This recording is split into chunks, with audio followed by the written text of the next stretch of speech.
Alright, what is going on guys? It's Tazz here and welcome back to the channel. Building off the revelation that the long-thought deceased Butcher of Gotham could actually be the man behind the mask of the Talon, Episode 5 placed the Court of Owls mystery on the back burner. Instead, this week's episode was much more character-driven and focused on certain interpersonal relationships, as well as development based on the previous episode's discoveries. Turner has a much more jaded outlook on life after learning that Cressida, the only person he thought he could truly trust, not only betrayed him, but played a role in the death of his father. There was a lot of progression in the personal lives of both Carrie and Stephanie, as well as we got a bit more of an insight into the background and sibling bond between Harper and Cullen. Of course, Duella also had her own arc, carrying on from last episode's investigation. And finally, Harvey Dent played a massive part in the story as well this week, giving us a ton of details ramping up to his inevitable transformation into Two-Face. So with that said guys, spoilers for Gotham Knights up through episode 5, but with that out of the way, let's just grapple ourselves into this episode breakdown. Beginning the episode, we are introduced to our villains of the week with a family of mobsters that are causing trouble in Gotham City, taking protection money from small businesses, which also ties into the title with more money, more problems. There's a quick scene with Carrie where we get a bit of an insight into her family life with her mother and how the vigilante Robin side of things of course interferes. And this is something that carries, no pun intended, through the rest of the episode as well. Heading to the Belfry, Stephanie gives the Knights a wake-up call as they all gather for a team meeting to discuss the identity reveal of the Talon, Cressida's betrayal, and of course the money trail used by the court. You can really feel the shift in Turner's personality here, progressing more towards the very reserved, more brooding side that we commonly see with Bruce Wayne. Cressida's betrayal is obviously still weighing on him, causing this big character shift fueled by emotion. I did also think it was funny how Stephanie pretty much bribes everyone to listen by bringing donuts, plus Duella throws out a cool little Killer Croc reference. The investigation into the court's finances leads them to a shell company run by, surprise surprise, the family of mobsters from the beginning of the episode, aka the McKillens. What a fitting name for a group of criminals. After the stakeout of the McKillens' warehouse, the Knights regroup to strategize a plan in order to get the mob's financial records, which could help tie them to the Court of Owls and help them get one step closer to clearing their names.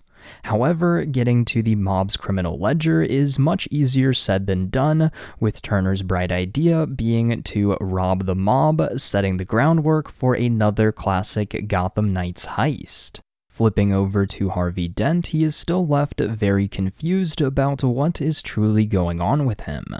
As we saw in the previous episode, he was blacking out, losing time, and doing things that he couldn't remember.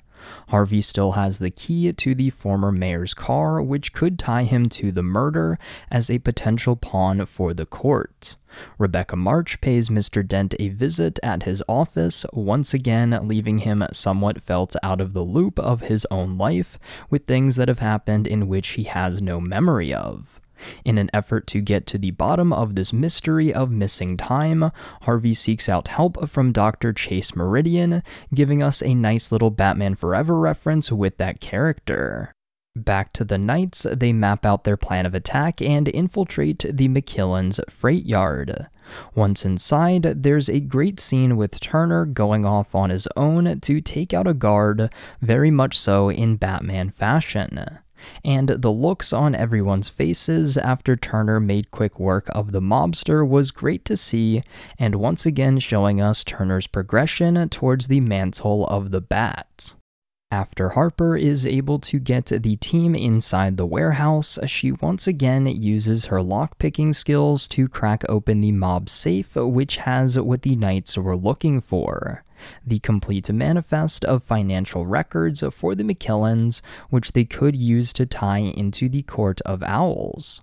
Duella also uncovers the stash of money, which creates a back and forth on how to handle it, but as the episode progresses, that decision is made for them.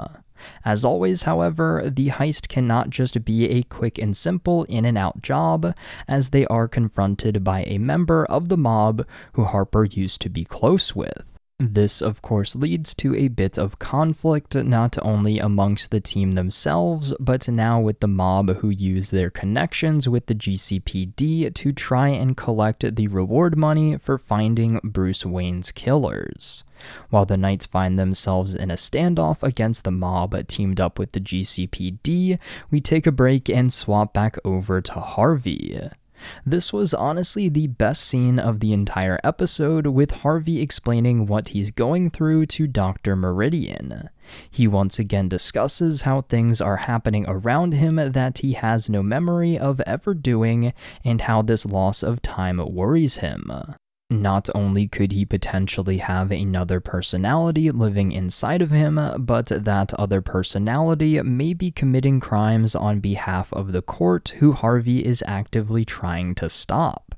This also brings Harvey to a very emotional state, discussing how his father suffered from a split personality disorder, in which one side of himself was a caring and warm person, while the other could be seen almost as a monster.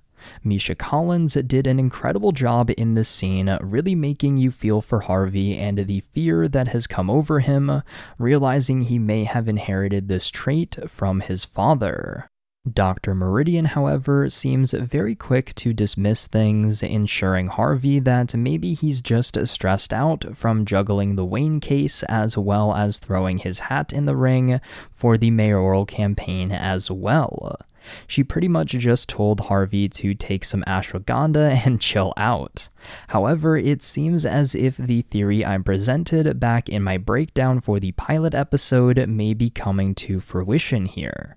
It seems as if at the moment Harvey Dent and Two-Face are currently two sides of the same coin, occupying the same body.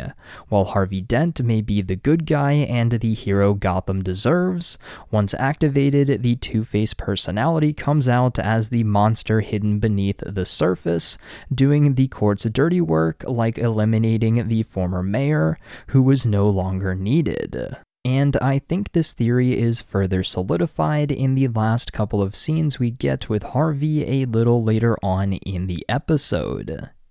Finishing up things with the Knights, they devise a plan to escape the warehouse with the document they came for by using the mob's money as a distraction. They take the van, load it up with the money, and make a break for it, driving down the streets of the suburbs of Gotham. In order to get the mob and the GCPD off their tail, however, much to Duella's dismay, they start chucking the money out of the back of the van, Robin Hood style, giving the stolen money back to the people of Gotham. This marks the first big vigilante moment for the team, which we see reported on once they get back to the Belfry. The news reporter formally names the group the Gotham Knights and brands them as Batman's successors and Gotham's newest vigilantes. I thought this was a great moment, really showing the team's progression through these first 5 episodes. The only caveat that Turner brings up is what happens once the city finds out their new heroes are also their most wanted fugitives. Closing out the Knights' storylines, we check back in on Carrie, who is still struggling to hide her double life from her mother, Stephanie, who is using this life as an escape from the hardships she faces at home, as well as Harper and Cullen reconciling and having a great bonding moment as siblings. Really loved this scene between the two of them, once again showing how far they've come since we met them in the pilot. Also, Cullen's sketch of a logo for the Knights gets me thinking, what if maybe he will end up designing the suits for the team once the time comes? We get a nice little heart-to-heart moment between Turner and Duella as she has noticed Turner embracing this new life on the run, investigating the court, and not playing things safe and by the rulebook, Definitely a pretty interesting conversation here, showing that the two of them may have more in common than what was initially presented on the surface. And one last team meeting for the episode brings us to the discovery that the Book of Finances is all encrypted with complex ciphers. Luckily, Turner knows just who to talk to about breaking them, that being Stephanie Brown. Closing out Harvey Dent's journey, he ventures to the abandoned Gotham waterfront where he disposes of the key to the mayor's car, hoping to put all of this memory and time loss behind him. However, he gets a call from an unknown number which plays a sound and seemingly activates his other half. At this point, I channeled my inner Batman from the animated series and was all like, Harvey, no. The court has definitely gotten to him and is able to activate this Two-Face side of himself just simply with an audio cue. Wrapping up the episode, Harvey comes to, just as confused as the audience is on how he arrived in this situation. He's once again with Rebecca March, and I'm really starting to think things are not what they appear with her either. Quite possibly, she could be a member of the court, as she seems to be, let's just say, well acquainted with Harvey's alter ego. Overall, guys, this episode was a bit of a mixed bag for me. Some parts felt like filler, as we didn't make too much progress on the Court of Owls mystery, while others were incredible, really showing us the beginning of Harvey's arc towards becoming Two-Face, as he slowly unravels the mystery around what is truly happening to him. As I've mentioned before, I'm pretty sure Two-Face will tie back into the Court of Owls, potentially revealing that he was really the one who killed Bruce Wayne after being activated by the court. I think this episode also showed us that Rebecca March may have a larger role to play in all of this than originally thought as well, given that her husband, Lincoln March, is typically an antagonist tied to the Court of Owls known as Owlman in the comics. Gotham Knights may be doing its own take on all of this, and as I keep saying with each breakdown, the mystery is truly enthralling, and I can't wait to see what gets revealed next, even if we do have to wait an extra week for the next episode. So with that said, guys, I want to know your thoughts on all of this down there in the comments below. What did you think of episode 5 of Gotham Knights? How do you feel about Harvey's progression closer and closer towards Two-Face, and do you think it's possible Two-Face could be the one who actually killed Bruce Wayne? Just let me know your thoughts on all of this down there in the comments below. But until next time, guys, it's been Tazz, and I'll see you guys in the next video.